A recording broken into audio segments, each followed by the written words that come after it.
উনি নাকি গিয়ে ষড়যন্ত্রে আমার বাবাকে হত্যা করার ষড়যন্ত্রে জড়িত ছিল, এটাও তো শুনেছি, বিশ্বাস তো করি না।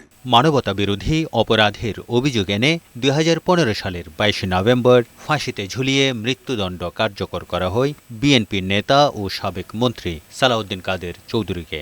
দেশ বিদেশে এই মামলার সাক্ষ্য প্রমাণ নিয়ে তখন বেশ সমালোচনা হয়। এবার ধানমন্ডির বাড়িতে সংবাদ সম্মেলন করে তার পরিবার।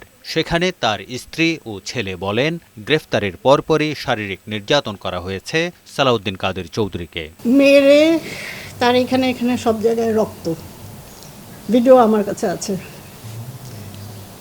ওই ভিডিওটা তখন আমি খুব একটা কাউকে দেখাতে পারিনি, ওই তখন সুযোগ ছিল না। এত মানুষকে মেরেছে এরা, আমি চাই না যে ওরকমভাবে কারো টর্চার হোক। আব্বা ছিল সেখানে একটা ভিকটিম কোলাটারাল ড্যামেজ, তাকে খুন করে শেখ হাসিনা চিরদিন ক্ষমতায় থাকতে চেয়েছিল। ছেলে হুম্মাম কাদের চৌধুরী বলেন, শেখ হাসিনার আক্রোশের শিকার তার বাবা।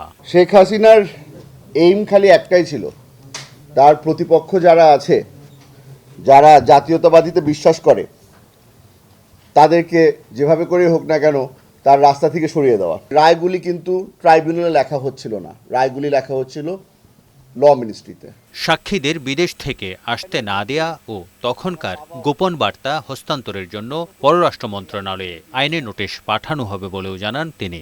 আমার বাবার ট্রায়ালের সাথে যতগুলি সাইফার মেসেজ জড়িত আছে, প্রতিটাকে যেন ডিক্লাসিফাই করে দেওয়া হয় এবং সেগুলো যেন আমাদের কাছে হস্তান্তর করা হয়। আশা করি আমরা প্রমাণ করতে পারবো যে সালাউদ্দিন কাদের চৌধুরী নির্দোষ ছিল এবং তাকে জুডিশিয়াল মার্ডার করা হয়েছে। সালাউদ্দিন কাদের চৌধুরীকে হত্যার দায়ে শেখ হাসিনার বিচার দাবি করেন তার পরিবার।